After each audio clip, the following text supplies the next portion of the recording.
Le trio économique est super content de vous présenter son premier commanditaire, l'avocat Jean-Sébastien Lebrun de chez Spiegel Ryan. Si vous avez besoin de conseils juridiques en matière fiscale, Jean-Sébastien, c'est le gars qu'il vous faut. C'est un avocat, un fiscaliste. Il vous offre une gamme complète de services pour répondre à vos besoins en matière d'achat, de vente d'entreprise, de planification fiscale et successorale et aussi pour résoudre des litiges fiscaux. Il offre un accompagnement spécialisé et personnalisé pour assurer la réussite de vos transactions et de vos affaires fiscales partout au Québec et même au-delà des frontières. Jean-Sébastien Lebrun de chez Spiegel Ryan, contactez-le au 514-866-3514. Bon épisode.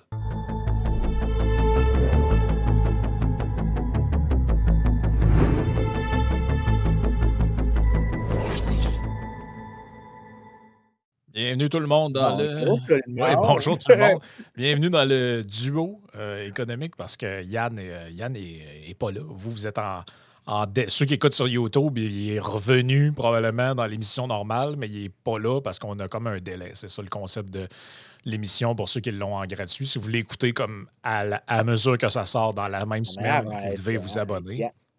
Yann n'est pas là parce qu'il est en train de recevoir son chèque du Mossad, de l'Iran, de la Russie, des pétrolières, des tabagières. C'est quoi là, la liste? Oui, et du PQ.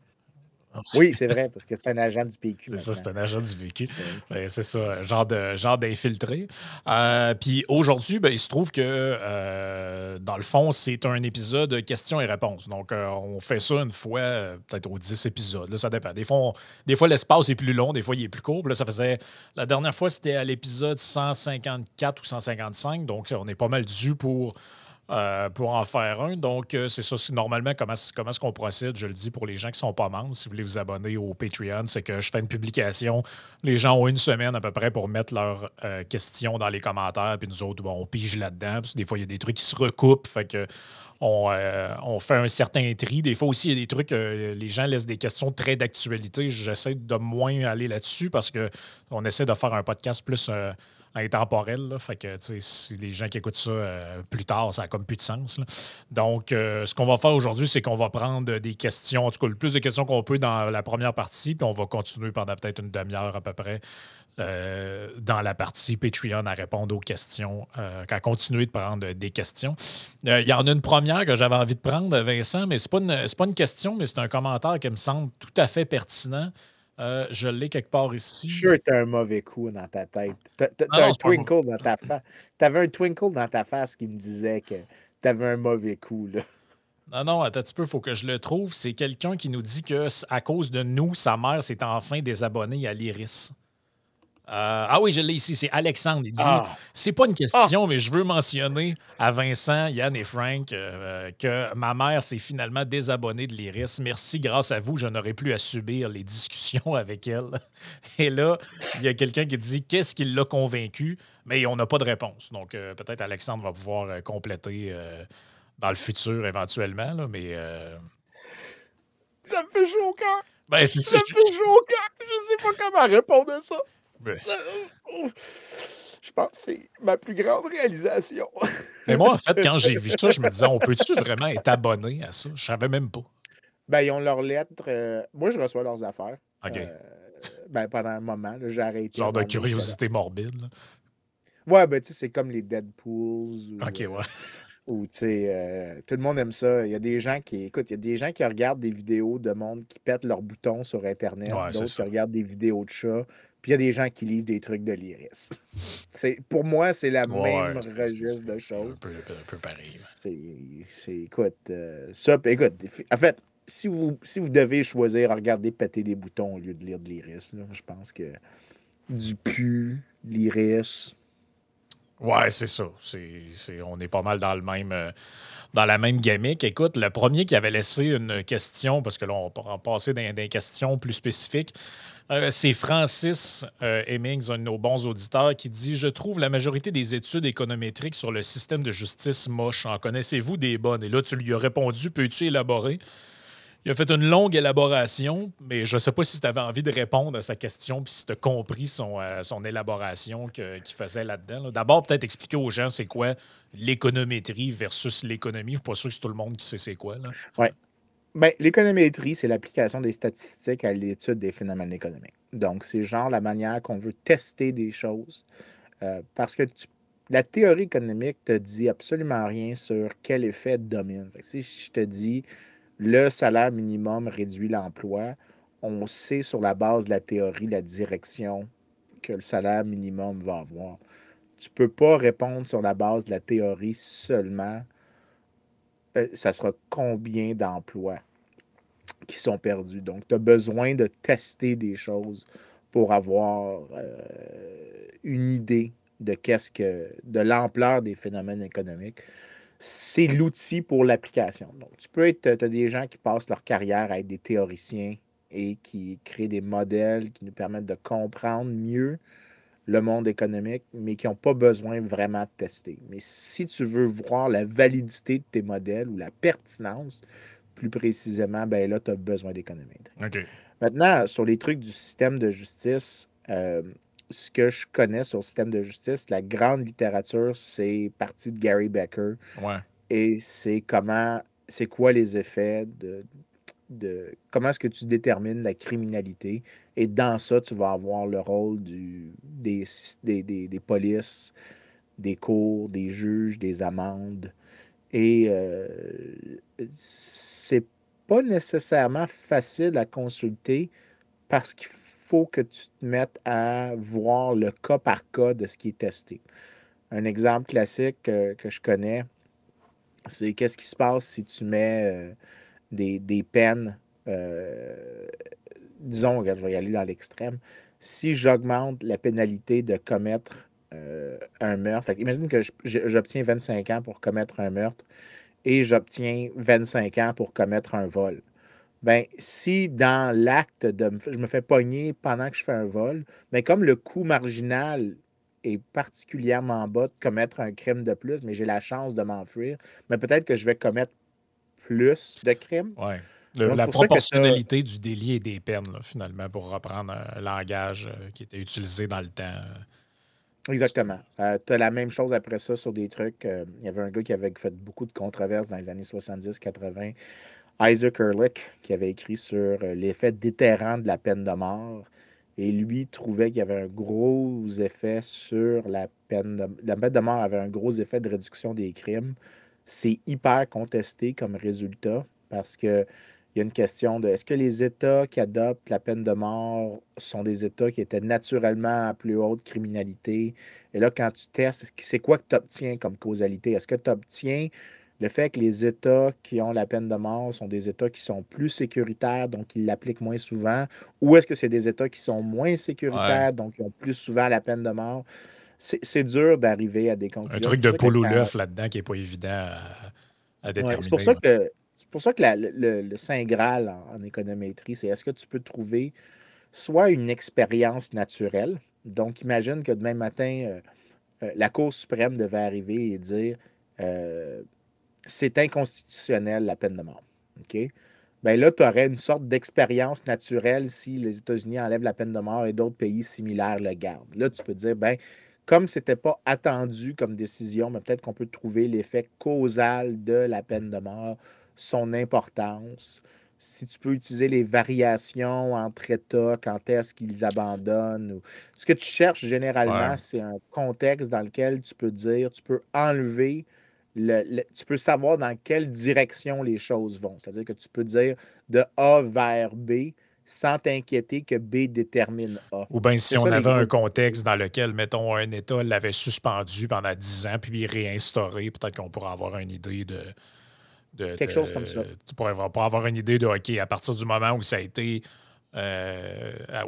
aboli, ben là, on a vu une augmentation. Puis à partir du moment où ça a été réintégré, on a vu une diminution ou on n'a rien vu du tout, ce qui montre que l'effet est minime. Mais j'imagine qu'on n'a pas ces cas d'exemple. En tout cas, j'essaie de penser de même. Je pense pas qu'il y ait de cas de figure où des États l'ont aboli puis l'ont réinstauré après une période X. Là. Ça serait à vérifier, là, mais en tout cas, j'ai pas d'exemple concret en tête là, qui pourrait Non, moi valider non ça. plus, parce que c'est pas une littérature dans laquelle j'ai une grande familiarité. Je m'y intéresse de manière Non, à la marge. purement accessoire, parce que souvent, c'est là que tu vas trouver des bonnes méthodes.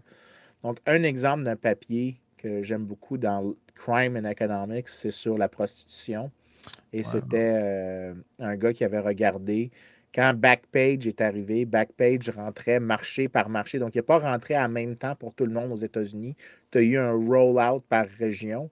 Et l'idée que lui voulait tester, c'est qu'une fois que les prostituées pouvaient fournir les services in-call, donc à la maison, ils pouvaient se cacher des pimps, des abuseurs. Donc, tu déplaçais, il pouvait avoir aussi un screening des clients. Donc, il allait avoir moins de violence contre Ouais. les travailleurs du sexe. Et ben là, ce qui était exploité, c'était le rolling introduction. Donc, New York là en premier, puis après ça, j'oublie l'ordre dans lequel c'est introduit, mais après ça, c'est Chicago. Ben, pendant la période où New York là, tout seul, et tu peux comparer avec Chicago jusqu'à ce que Chicago l'aille, et ensuite Chicago avec jusqu'à ce que Los Angeles l'aille. Et là, ce qu'on appelle cette méthode-là, c'est une méthode vraiment efficace pour tester ça. C'est un difference in difference qui permet de tester l'effet causal de ça. Mais là, ici, c'est parce qu'on a une manière de voir. La méthode est utile, on a un contexte utile, mais généralement, ce qui rend inaccessible pour répondre plus directement à Francis, c'est que les débats qu'il va y avoir entre économistes sur les papiers qu'ils ont, c'est est-ce que ma méthode pour déterminer la causalité puis les données est de suffisante qualité? Et là, pour faire ça, tu as besoin d'un haut niveau de conversation technique pour convaincre les autres interlocuteurs. Ouais. Ça, c'est les artifices derrière le show. C'est comme, tu peux pas, c'est des choses qui sont, c'est la partie qui est difficile à introduire aux gens qui ne sont pas des initiés. Mais c'est aussi la partie comme comment tu fabriques la saucisse derrière. J'ai utilisé tel sel, j'ai utilisé tel mélange d'épices. Mais tu sais, une saucisse, une saucisse, une Ouais, saucisse. c'est ça. Tu as pris des entrailles, tu les as mis dans un tube. Ça ressemble à une saucisse. Ouais, Maintenant, c'est ça. comment tu fais ça dans les menus détails, c'est plus difficile à accéder pour le commun des mortels. Puis je pense que c'est ça que Francis décrit. Non, carrément. Rick qui dit euh, pour ou contre les subventions pour la recherche Contre. universitaire. Ouais. Laisse-moi finir sa question. Non, contre. Il me semble que ces subventions contribuent à l'avancement de tout ce qui est postmoderniste, /wokisme, et qu'on pourrait se passer de ça. Mais en même temps, je suis conscient que si on fait juste de la recherche dans les sciences sociales dans le but de faire de l'argent, on risque de passer à côté de savoir important. Qu'est-ce que tu Non, réponds je à suis ça? pas d'accord. Écoute, la partie, puis là, c'est la partie qui me rend pas très populaire à droite, là, c'est que euh, je m'en fous de qu'est-ce que les universités font de la recherche dessus. C'est pas tant l'objet. Les gens ici se focus sur quelque chose comme postmodernism ou critical theory en pensant que c'est toute de la merde. Puis c'est pas vrai que tout ce qu'un domaine dit, c'est pas bon. En fait, ce qui est plus important, c'est est-ce que tu surproduis certaines choses et c'est dans quel mécanisme que tu te retrouves avec la meilleure production? Bien, les subventions ont un effet pervers où ce que tu as, c'est deux choses. C'est que ceux qui sont politiquement les mieux organisés sont ceux qui vont réussir à obtenir du financement. Donc, ce que tu as, c'est un changement de la mission des universités vers des choses qui sont peut-être plus politiques. Donc, tu as de la recherche de rente qui se fait. Et ça ne veut pas dire que c'est les domaines qui produisent les choses les plus socialement valorisées qui sont présentes. La deuxième chose que je critique, c'est que l'université n'est pas, selon moi, une place qui devrait être exclusivement à propos de la recherche. Parce que l'idée ici, c'est que les gens pensent que l'université, c'est la seule place qui fait de la recherche et je ne suis pas d'accord Non, avec c'est ça. ça. Et en faisant autant de subventions aux universités, ce que tu as fait, c'est que tu as évincé une partie de la recherche qui se faisait avant en entreprise. Donc, si tu regardes l'histoire des développements technologiques, Ben, c'est à ça que je pensais. Excuse-moi de te couper, là, mais si tu regardes la recherche et toute la recherche et développement qui se fait, mettons, en intelligence artificielle, elle ne se fait pas à l'université, là, elle se fait en entreprise. Ça, je pense que c'est exactement. un exemple qui est assez patent de ça. Dans d'autres domaines, bon, c'est sûr que la recherche en entreprise sur l'ethnologie des pygmées, ça va être plus tranquille. Mais, tu sais, je veux dire, ça ne veut pas dire que ça ne peut pas exister. Mais c'est que je pense que le système de subvention vient, Distorsionne. vient distorsionner parce que, tu sais, veux pas, c'est. À la limite, puis là, c'est un exercice de pensée que je fais, là, si c'était un ordinateur neutre qui octroyait les subventions, ce serait une chose, mais on le sait qu'il y a des humains derrière ça avec des programmes, des chaires de recherche. Puis on le sait tout, là, que si tu arrives aujourd'hui avec que ton projet, c'est pour évaluer là, à quel point les gens racisés en 1824 étaient marginalisés dans le système néocolonial anglais, c'est sûr que les bourses, ils vont arriver. Il n'y a pas de problème.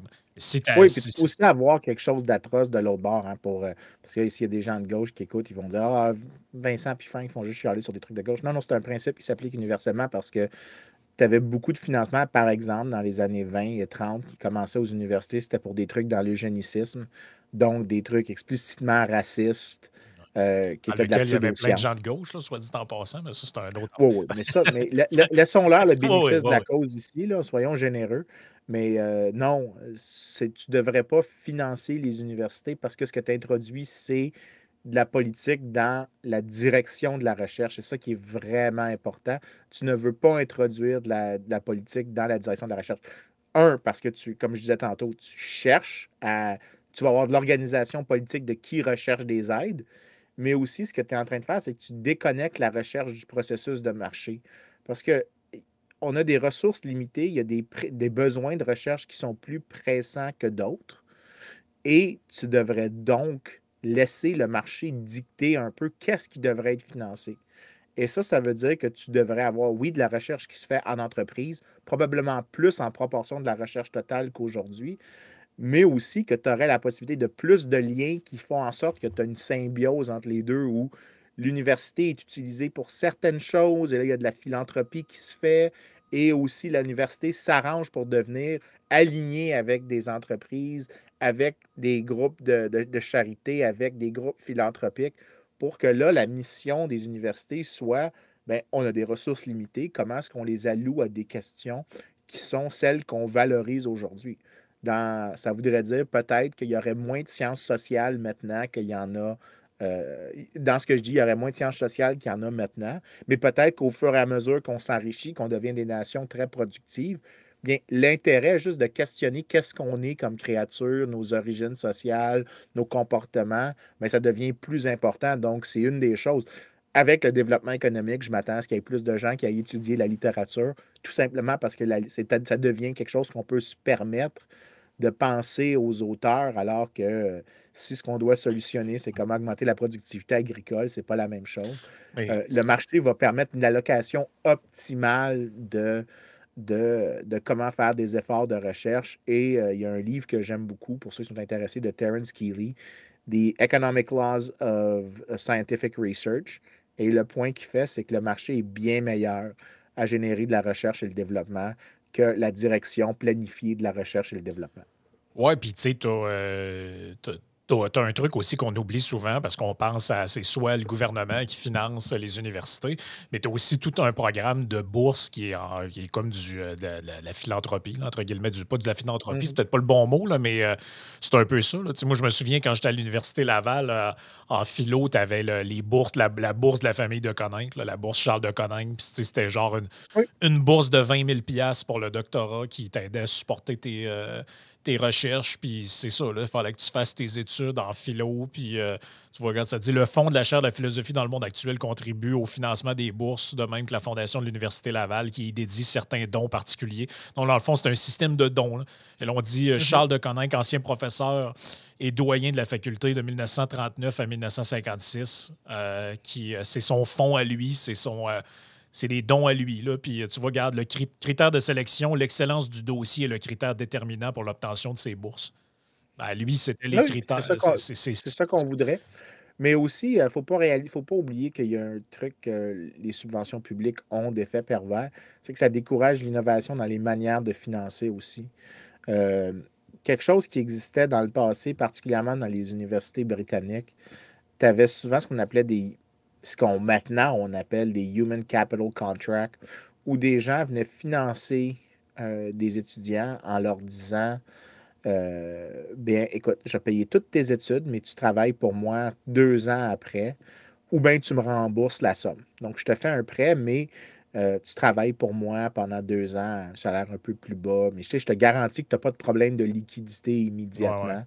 Et tu avais ça beaucoup qui se faisait dans le passé. En fait, HEC Montréal faisait ça pendant très longtemps pour les profs d'économie. Ils ont fait ça jusqu'aux années 90, où est-ce qu'ils prenaient un étudiant de bac qui était particulièrement prometteur et lui disaient, on te paye une full ride jusqu'au doctorat, mais après ça, tu reviens enseigner chez nous. Ben, ces genres d'affaires-là, c'est tous des types de solutions où est-ce que tu improvises à la marge, tu essaies de faire des améliorations. Mais maintenant, avec un financement public, tu as bureaucratisé le processus et il y a plus la même flamme qui encourage à développer des nouvelles manières de financer. Je pense qu'un monde universitaire sans financement public et sans université publique, ça voudrait dire que même mon université à moi serait totalement privatisée. Ce serait des machines beaucoup plus efficaces et beaucoup plus justes en matière d'accès. Et probablement, ce que tu aurais, c'est de la vraie discrimination selon le talent. Et c'est-à-dire que tu n'aurais plus de sorting sur la base des classes socio-économiques ou Mhm. la base des privilèges ou la base de ce que tu étais un alumni ou non. Ouais. Dans le système que je décris, tu as une incitation très, très forte à choisir selon le mérite inhérent d'une personne et pas juste le mérite, le potentiel de mérite. Parce que Mhm. c'est ça qui est particulièrement important.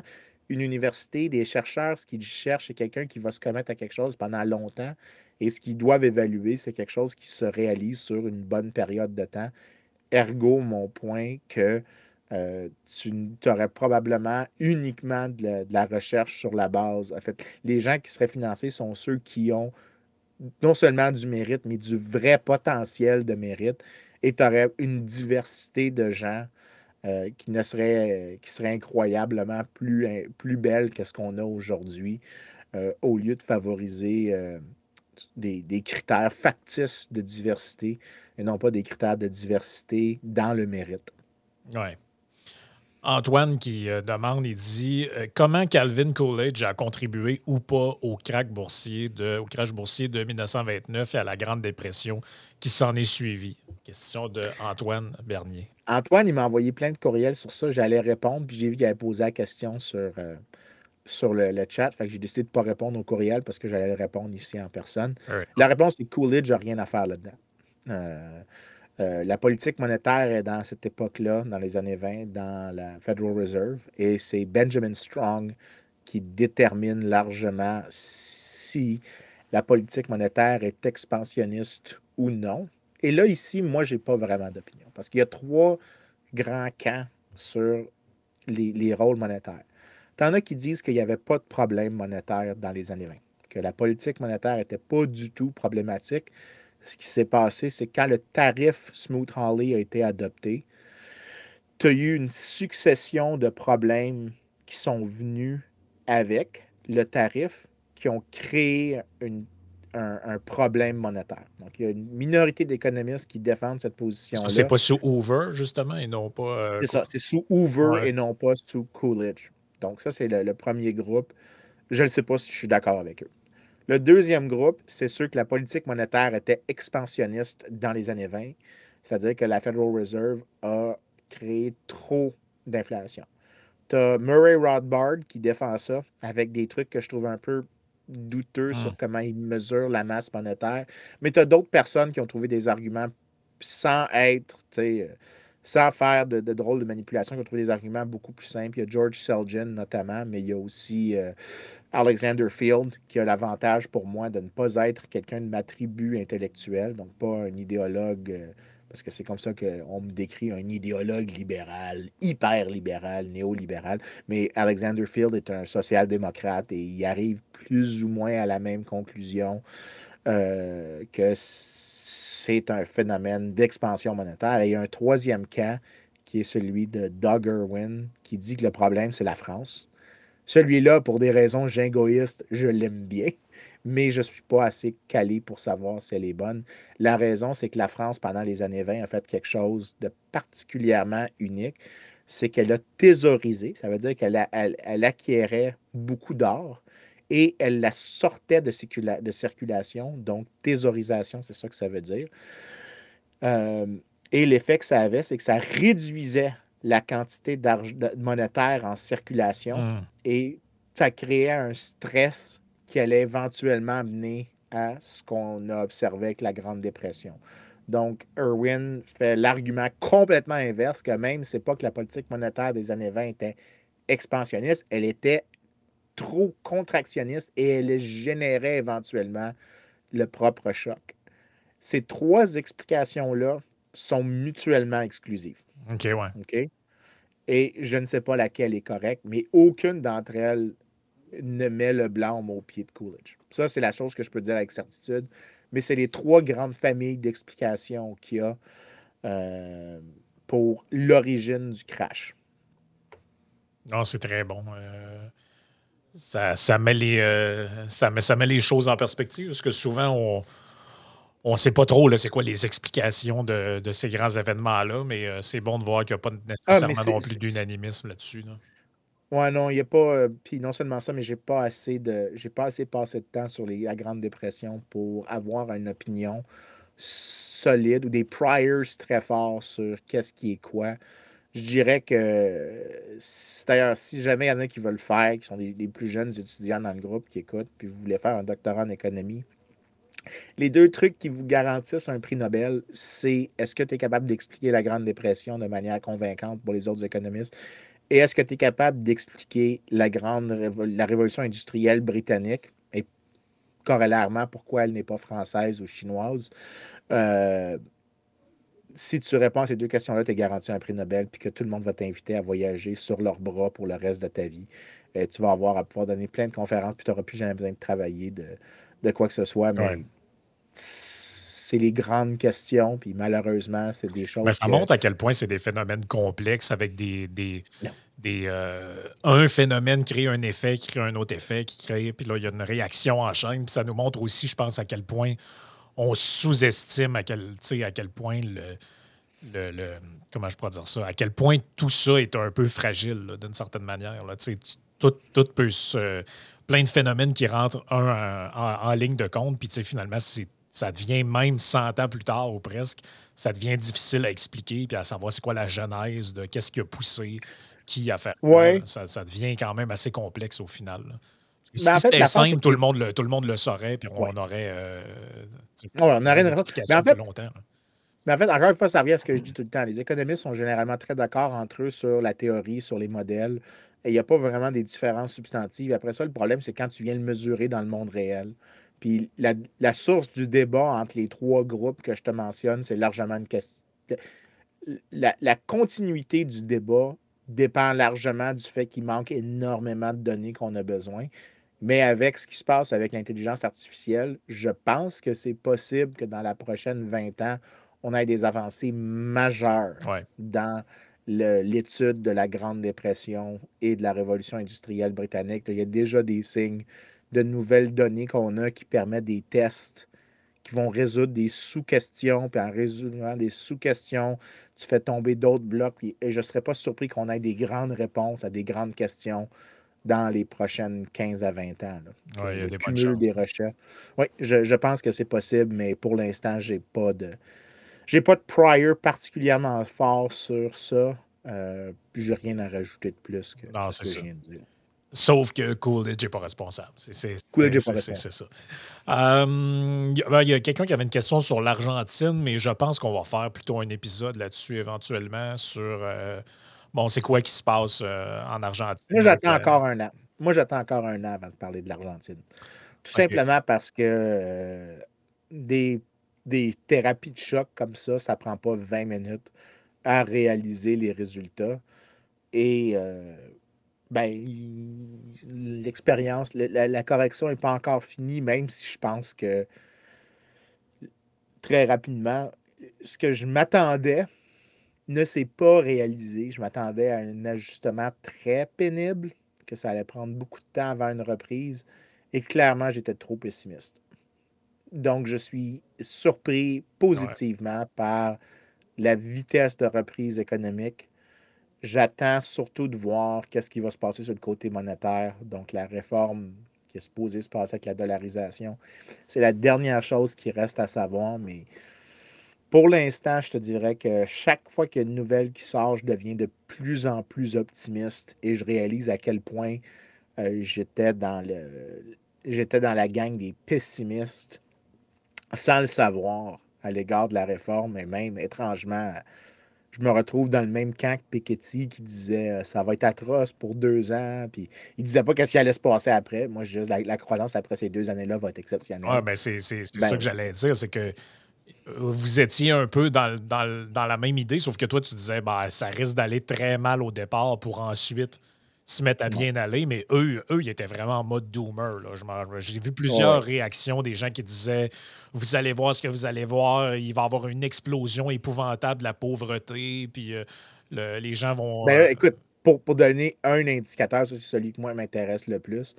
Le taux de pauvreté était au moment de l'élection, était à peu près autour de 48-49%, quelque chose comme ça. Fait que juste après qu'il ait gagné. Et ça a monté jusqu'aux alentours de 55. Et là, c'est rendu en bas de 35%. Puis ça, c'est l'estimé Q3 de 2024. Q4 n'est pas encore sorti, mais j'ai vu des gens faire des prévisions préliminaires sur les données qui sont disponibles Les chiffres de qui l'amèneraient l'inflation sont... en bas de 30%. Ouais.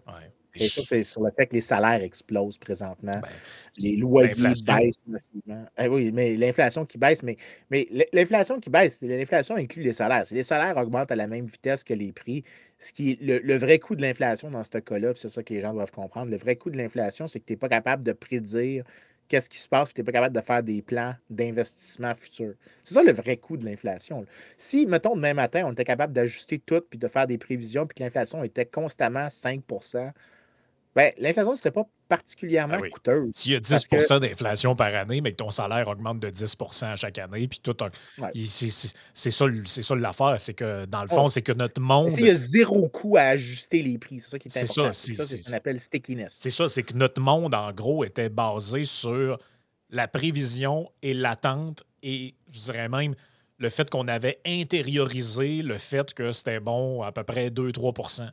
Là, soudainement, ça passe de 2 à Ouais. 8 ou à 2 à 10. Fait que là, les gens ont un sentiment de perte de contrôle. Et là, tu te mets à vivre dans une espèce d'anxiété où tu te dis, est-ce que ça va toujours être comme ça? Dans le fond, ça va être quoi mon pouvoir d'achat est en train de s'effondrer, etc. Puis là, imaginez, ça, c'est dans notre contexte nord-américain où on est passé momentanément de 2 à 8-10. Et eux, c'était des chiffres débiles. Là. Je ne veux pas me Ouais, tromper, là, mais c'est du... c'était du 2-3% par minute, mettons. J'exagère, Non, là, mais mais c'était quoi les chiffres? J'ai vu une année, c'est genre 155 d'inflation, un truc comme ça. ouais, par mois, quelque Ouais, chose comme ça. Tu étais dans la zone de ce qu'on appelle. Le critère pour une hyperinflation, c'est 50% par mois. ben, tu sais, je veux dire, quand tu es rendu là, à un Tu moment étais rendu donné, là. mais honnêtement, quand tu es rendu là, tu es presque rendu au stade de te dire, ben, peu importe ce qui va être fait, ça peut pas être pire. Ouais, ben c'est là que tu vois. Écoute, faisons 2 commentaires. Puis après ça, on passera à la Ouais. prochaine question, parce que je vais en passer le plus possible. L'inflation, les coûts de l'inflation sont une fonction de 2 choses. A, le fait que les prix sont rigides. Si les prix sont plus rigides, une inflation est plus coûteuse. OK? Parce que ça te prend du temps à ajuster. Puis ça veut dire, qu'est-ce que je veux dire par rigide? Si vous avez un contrat qui est fixe sur 5 ans, puis que vous ne pouvez pas le renégocier sur 5 ans, bien ça, c'est une rigidité. Fait que ça veut dire que tu ne peux pas simultanément update. Ah, il y a plus d'inflation compensée, on va tout changer les prix. Bien, c'est pour ça que l'inflation a un coût à cause que tu as une rigidité. La deuxième raison que l'inflation a un coût, c'est si l'inflation est volatile. Parce que si je fais un plan sur 20 ans, puis que je m'attends à 2% d'inflation, mais c'est toujours 2%, c'est parfait. Mais si ça fait 2, 7, 8, 1, Ouais. 3, moins 1, là, tes plans, tes plans deviennent de plus en plus difficiles à faire. La volatilité de l'inflation est particulièrement importante. C'est pour ça qu'on dit que tu veux garder dans une fourchette. L'idée, c'est que tu dois rester. Quand tu parles, ils vont dire une cible d'inflation, mais quand tu parles aux économistes, ce qu'ils vont dire, c'est la stabilité des expectations d'inflation. Et ça, c'est la partie qui est importante. C'est qu'il faut que tu sois capable de faire des plans autour de la valeur d'un dollar ou d'un peso ou d'une Ouais. pound ou d'un euro. Tu dois être capable de faire une évaluation de la valeur future pour faire en sorte qu'il n'y a pas ce qu'on appelle une illusion monétaire. C'est-à-dire que tu ne te fais pas tromper par des changements qui sont nominaux. Tu fais juste ajuster pour le fait qu'il va y avoir de l'inflation. Tu dis, il y a 2% d'inflation, le rendement sur ça en réel, c'est 7%. Ben, le taux nominal que je vais charger, c'est 9%. Ouais. C'est ça que tu veux. Et la volatilité fait mal à ça. C'est pour ça que la partie qui est particulièrement dommageable d'un épisode inflationniste, c'est quand le taux commence à augmenter et accélérer. C'est quand il continue d'accélérer et le grand danger, c'est qu'une fois qu'il y a une accélération qui a commencé, c'est-à-dire que le taux continue d'augmenter plus vite. Donc, il faut rappeler les gens, l'inflation, ce n'est pas le niveau de prix. L'inflation, c'est la vitesse à laquelle le niveau de prix augmente. Mais si la vitesse augmente, c'est-à-dire que tu accélères, pour les gens qui ont de la difficulté avec les mathématiques, comme les gens de l'IRIS, quand tu accélères, c'est ça la partie problématique.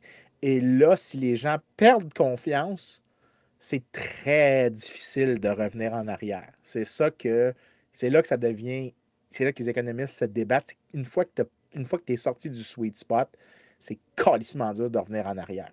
Ben oui, parce que ça a un impact après ça sur les comportements de tout le monde, parce que ça devient que, dans le fond, l'argent te brûle les mains. À quoi ça me sert d'épargner, vu que juste le fait d'épargner, mon argent se dévalue à vitesse.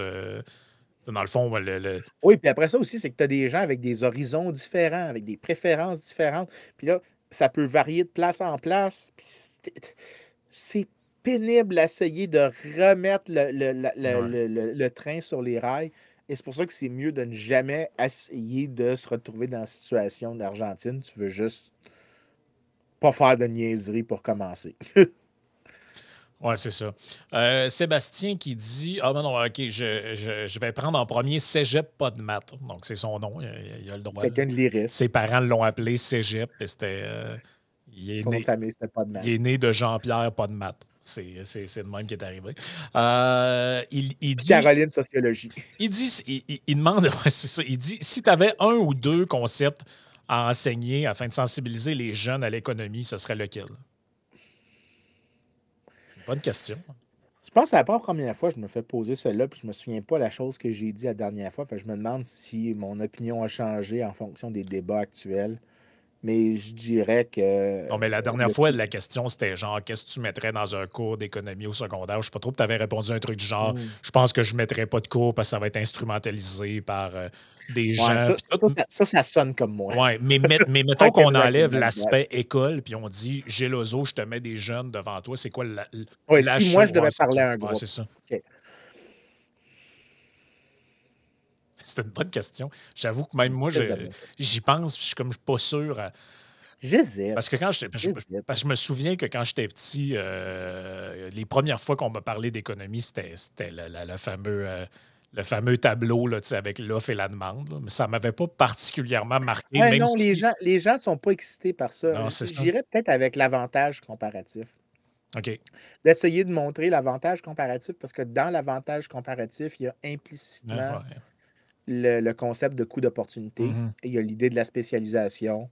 Et par conséquent, il y a l'idée de l'importance des marchés. Donc, dans celui-là, si tu me donnes genre 1 heure puis j'ai juste un truc à enseigner, intuitivement, ça serait celui-là que j'irais vers, puis j'essaierais de trouver une manière de l'enseigner le plus efficacement possible pour que tous les 4 concepts que je mentionne, l'allocation par les marchés, le coût d'opportunité, la spécialisation et le contraste avec l'autarcie, excuse-moi, je l'ai dit en anglais, ça serait les 4 que j'aimerais pouvoir montrer en une shot, mais c'est tout wrapped in dans le concept d'avantage comparatif. Je pense que c'est comme quelque chose que tu peux illustrer avec des affaires assez simples. Tu imagines que tu parles devant une trentaine de jeunes.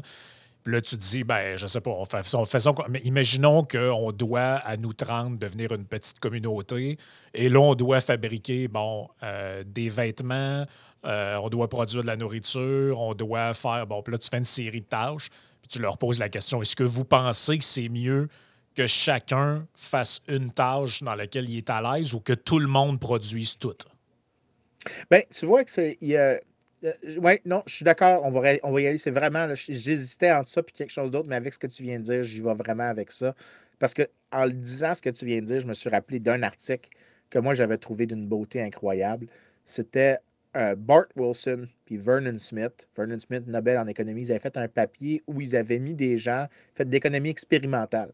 Donc, ils avaient pris des gens, ils avaient mis dans un laboratoire d'ordinateur, ils leur avaient dit, on vous donne un village, vous êtes chacun en groupe, et on ne vous dit pas c'est quoi que vous êtes bon à produire.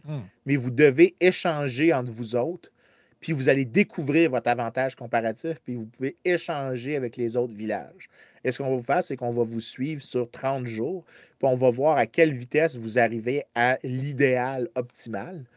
Et c'était incroyable la vitesse à laquelle les gens figuraient, qu'est-ce qu'il fallait faire, comment s'arranger, comment maximiser. Parce que dans les laboratoires, il y a un truc qui est important, c'est que tu reçois un paiement pour ta Ah, performance. Et plus tu performes, plus tu es payé. Donc, les gens, quand ils avaient une incitation à le découvrir, ils découvraient la réponse et ils le faisaient exceptionnellement vite. Et ça, j'avais toujours trouvé que c'était. Ça montrait tout, là. Le coût d'opportunité était là, la spécialisation était là. Tu pouvais aussi rester en autarcie. Donc, il y a un ou deux groupes qui ne performaient pas très bien.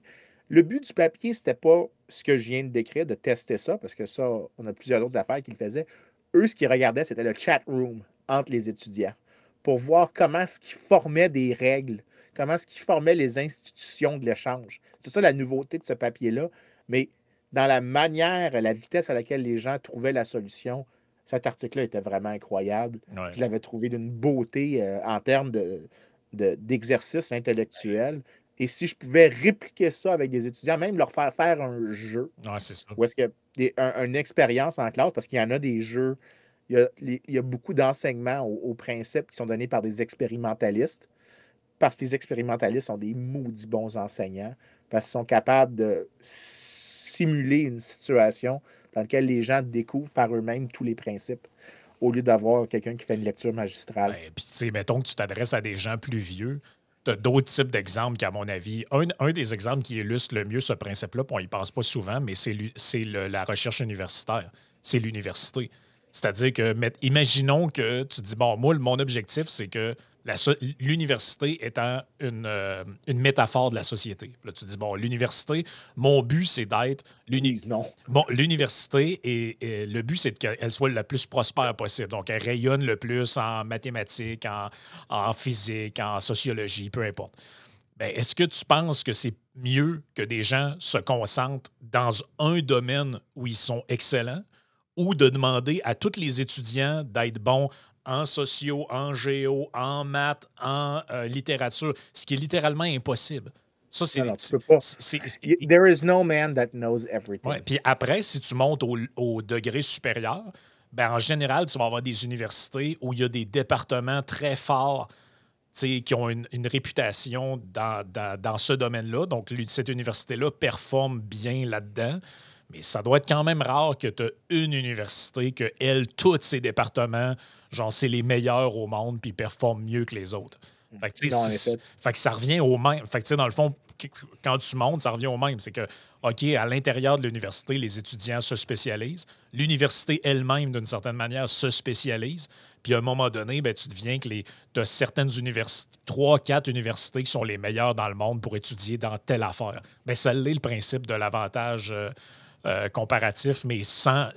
Puis remarquez que dans ce que je viens de dire, il n'y a pas de loi, il n'y a pas de politburo autour d'une table qui se sont dit ah, savez-vous, on va demander à tant de personnes d'aller étudier là-dedans. Ça s'est fait un peu comme naturellement, j'ai envie de dire, ou organiquement. Là. C'est comme ça que ça fonctionne. Fait que, tu sais, autant qu'avec des enfants, qu'avec des plus vieux, tu peux expliquer, je pense, ce concept-là qui est assez simple, ce qui revient à dire, en fait, que l'autarcie, c'est bien le fun, là, partir son jardin et dire, je vais cultiver toutes mes affaires. Non, Là. c'est pas le fun. Non, mais je veux dire, il y a des gens qui s'amusent Non, avec non, ça. moi, Vous avez le je droit. comprends que tu t'amuses avec ça, mais les gens qui disent ça, à un moment donné, faut arrêter d'idéaliser. Les gens là, qui disent, s'imaginent le jardin, ils s'imaginent qu'ils sont autonomes, mais la réalité, c'est regarder la quantité de spécialisation qu'il y a pour que même vous fassiez un jardin.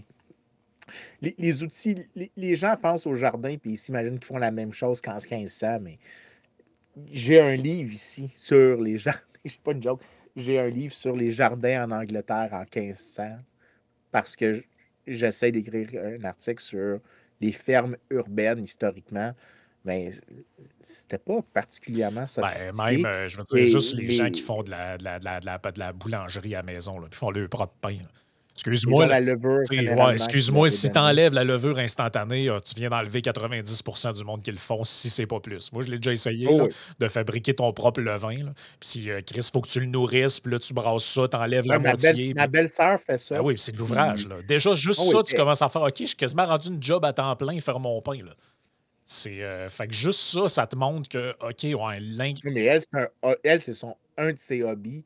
Elle en a comme 3-4. Mais tu sais, si tu en fais un hobby, parfait, mais non, c'est ça. arrêtez d'idéaliser ça. En réalité, ce qu'on devrait idéaliser, puis ça serait peut-être pour ça que j'enseignerais le concept qu'on mentionne, là. Ce que je veux qu'on idéalise, c'est que l'échange, c'est une forme de coopération sans planification. Et c'est important, la coopération dans le monde.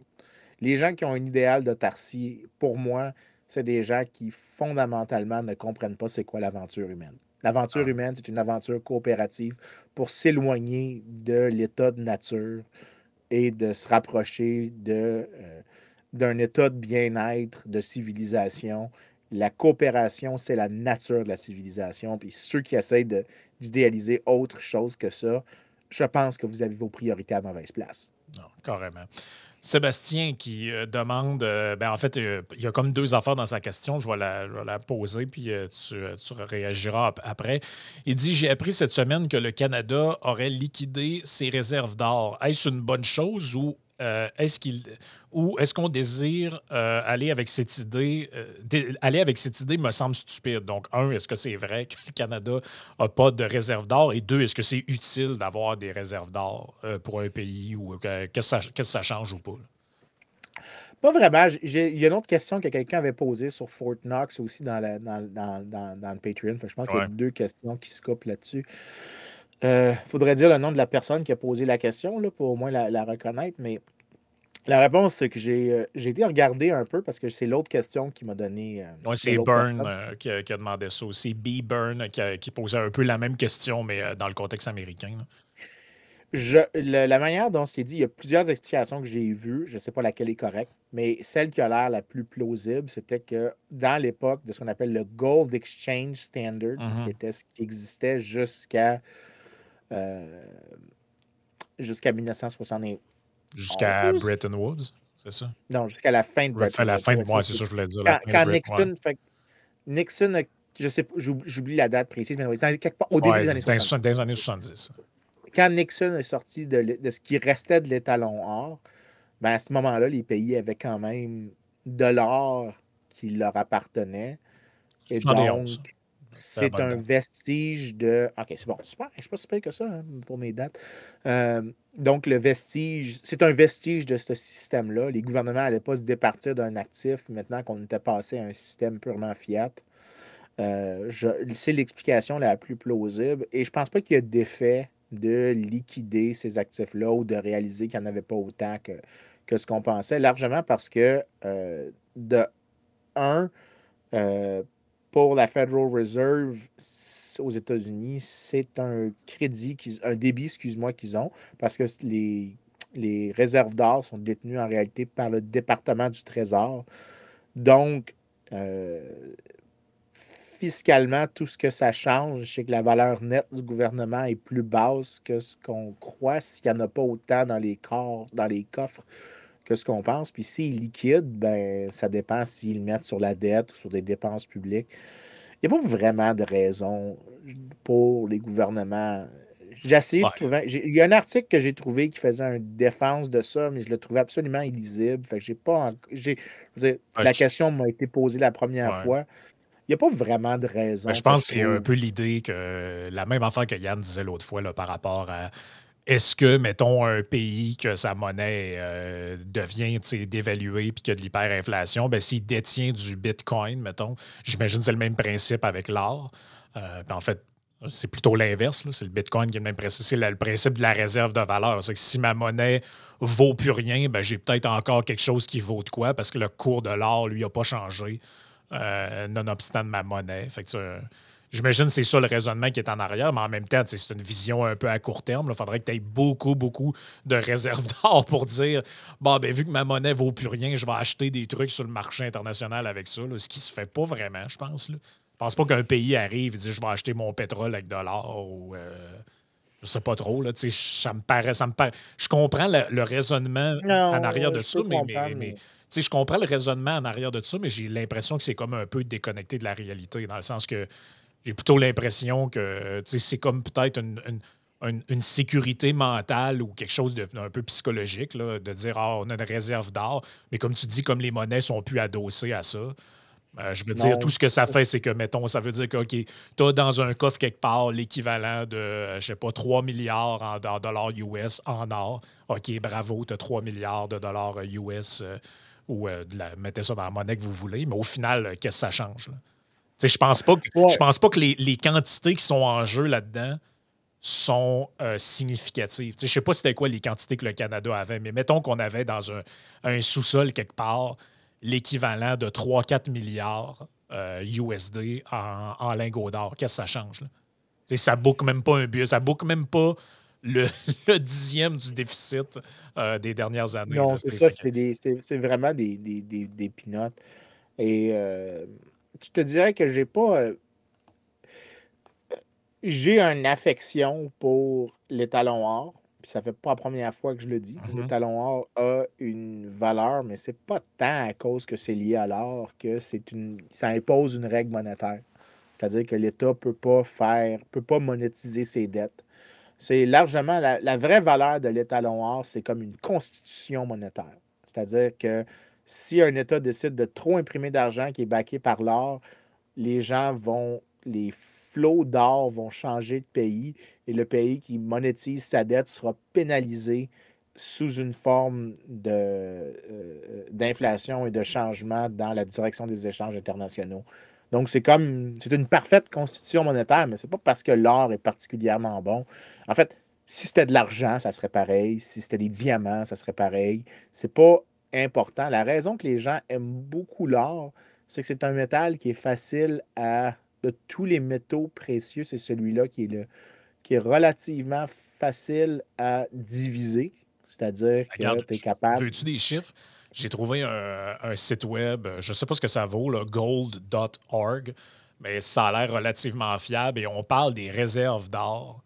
On voit les pays, là, en gros. Puis de ce que je comprends, un pays qui en aurait beaucoup, là, c'est la Pologne. 28,5. Did not know that. 28, la Pologne aurait 28,53 tonnes d'or. Et là, je me suis essayé à savoir si ça vaut combien, ça, une tonne d'or. On dit que, bon, je suis sur plusieurs sites différents, on dit que c'est difficile d'avoir une valeur, mais on dit que ça serait à peu près une tonne d'or, 56 millions d'euros. C'est Fait, pas fait que grand-chose. calcule ce que ça vaut. Là. Ils ont 28 fois 56 millions d'euros. Oh, Honnêtement, je comprends. Là, je dis pas qu'il faut cracher là-dessus et ouais. que c'est intelligent de la donner ou whatever, mais honnêtement, Non, c'est non, rien. Là. tu pitches pas ça dans une rivière pour le fun C'est de. ça, tu pitches pas ça d'une fontaine en faisant un vœu, là. Mais on s'entend que si les informations que j'ai là, puis si c'est pas vrai, dites-le dans les commentaires, là, fact-checkez-nous. Là. Mais honnêtement, si c'est vrai, là, c'est rien. Là. Ça Non, non, c'est représente ça. pas Moi, grand-chose. Là. je te dirais comme la réponse des Anglais là-dessus, I'm not batting an eye over this question.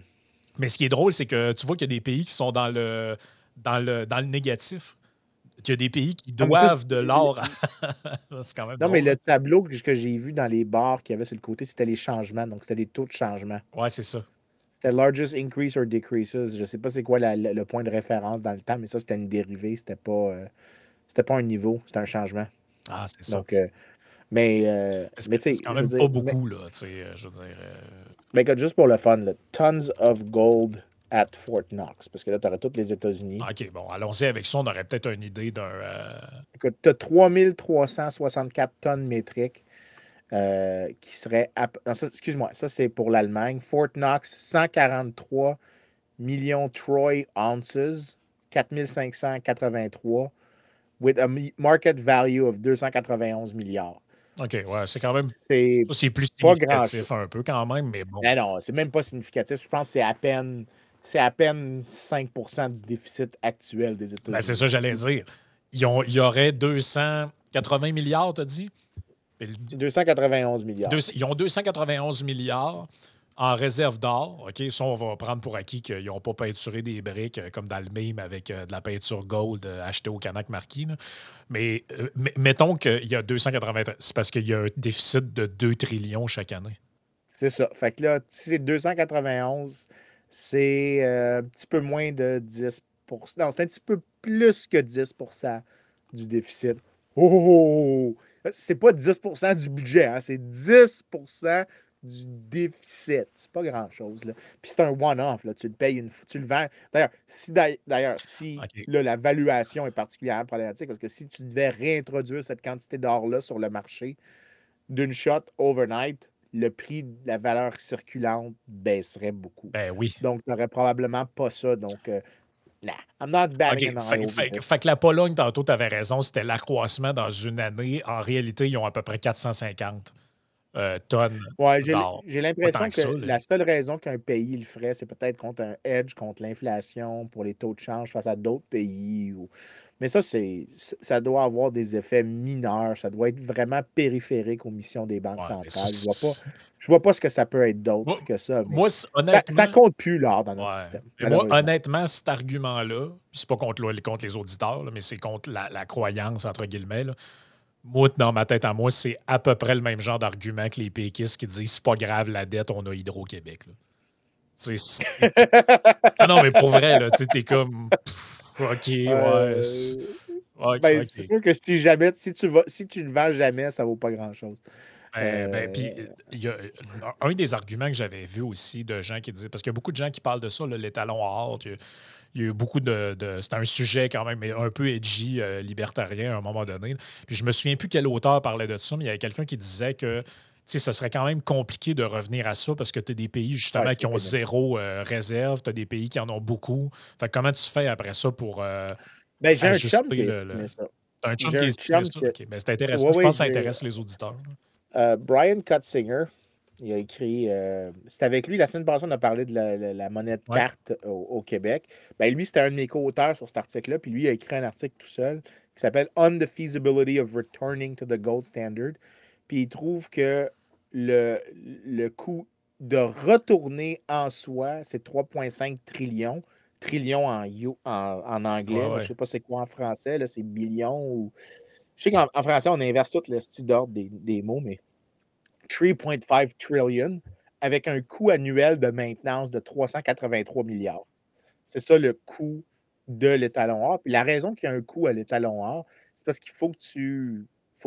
Ben, il y a un coût de storage. Il faut que, un, tu mines de l'or, de un. Mais de deux, il faut que tu le stores. Puis le storer, ça coûte quelque chose. Il faut que tu aies des gardes de sécurité. Et ça, il y a un coût économique réel à préserver l'étalon or. Et c'est très coûteux même de venir à ça. Puis ça, c'est juste l'idée que c'est coûteux, puis il n'y a pas de manigance politique derrière ça. Il n'y a pas un processus de négociation politique. C'est juste le coût en soi. Si tout le monde on vit dans un monde idéal, le coût minimum minimal, 3,5 trillion. Les chances qu'on revienne à ça sont largement limitées. C'est pour ça que je dis quand tu veux revenir à quelque chose qui ressemble à une constitution monétaire, ce que les talons or faisaient, regarder vers des nouveaux types de véhicules monétaires, Bitcoin, Ouais, c'est ça. des marchés parallèles, des monnaies qui peuvent être basées sur l'or, de laisser une concurrence monétaire, c'est probablement la meilleure manière possible de répliquer l'objectif de l'étalon or sans avoir à revenir à un étalon or. Mais tu sais, sans le dire, est-ce qu'il n'y a pas certaines monnaies qui sont d'une certaine manière adossées à une valeur, mais sans que ce soit dit, là? Tu sais, je pense Oui, tous les pays qui utilisent le dollar américain malgré que leur devise est une autre monnaie. ouais, mais tu sais, je pensais, mettons, par exemple, au Canada, là, le dollar est quand même un peu adossé à des ressources naturelles, là, d'après moi. Là. Non. S'il n'y a pas de Non, non, pétrole qui non. sort du sol, notre dollar, il vaut rien, là. Non, je pense que tu mélanges deux choses ici. Tu mélanges le taux de change avec l'idée de l'utilité d'une monnaie. Le taux de change fait juste dire à quel point les gens veulent des actifs dénominés en dollars Ouais, ouais, ouais, canadiens. ok, je comprends. C'est juste ça que Je ça veut comprends, là, dire. Le ouais, taux ouais. de change fait juste capturer cet élément-là. L'idée qu'il y a des monnaies qui sont backées à d'autres choses, c'est généralement des pays qui utilisent le dollar américain malgré qu'ils ont leur propre Ouais, devise. ouais, ouais. Parce que c'est un meilleur store contre l'inflation. Tu es en train de dire la valeur réelle d'un dollar américain, donc la valeur derrière ce que le dollar te donne un claim à. Parce que c'est ça que ça fait, un dollar Ouais. te dit tu as un claim de $1 US de goods and services and assets. Ben, Ouais. Ça C'est peut, celui qui est le plus ça stable. peut passer. L'autre fois, j'écoutais une petite vidéo politique d'un Américain qui commentait de quoi par rapport à la politique canadienne. Puis à un moment donné, il dit t'entendais un politicien canadien qui parlait, puis il parlait d'un truc qui avait coûté 5 milliards. Puis il disait, là, il paye sur pause, puis il dit OK, so they spend $5 billion. It's a lot of money. Oh, well, in fact, it's like $60 here. But play continue. J'ai tellement trouvé ça drôle. Monopoly Dollars. C'est ça.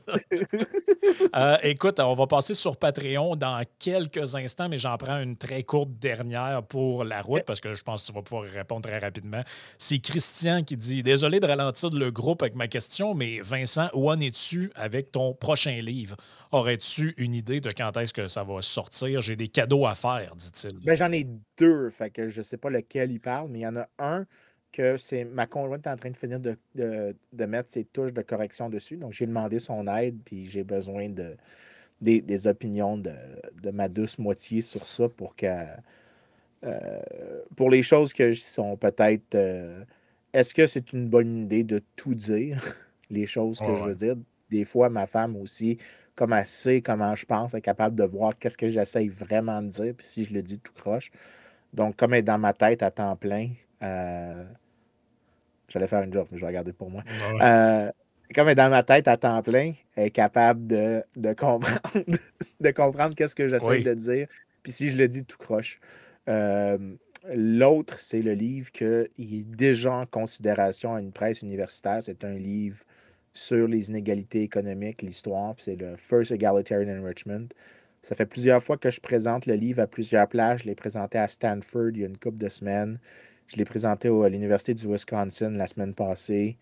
Je suis en train de faire une sorte de pré-tournée du livre et la réaction est très, très positive. Je OK. suis très enthousiaste à l'égard de ce livre-là. Je pense que c'est probablement mon truc le plus controversé que, que je vais produire parce que je dis que la période de 1870 à 1910 aux États-Unis était une période d'enrichissement égalitaire et non pas une Oh. période Ah, d'inégalité fait que c'est un croissante. peu un prolongement de ta réponse à Piketty, finalement, là. Exactement. C'est ce que je comprends. C'est tout ce qui découle de ce travail-là. Ouais, ouais, ouais. Ce que j'avais accumulé, puisque des arbitres m'avaient dit ouais, mais t'as pas besoin de dire ça ici, dis ça plus tard, dis ça ailleurs. Puis j'ai Ah, fait c'est ça. fuck it, je Ah, vais c'est faire un ça. livre. Et j'ai même reçu un petit financement, pas de pétrolière, là, Non, pas de. malheureusement. Mais naturellement, le Mossad, la Russie, tout le monde, Oh, oui. tous les groupes méchants. J'ai reçu un financement pour un book workshop. Donc, j'invite une série de commentateurs au mois de mai qui vont, euh, qui vont me. Ce que j'appelle, je veux faire un Stalingrad contre moi. Je veux qu'on m'attaque incessamment pendant 2 jours de commentaires pour que le livre devienne meilleur.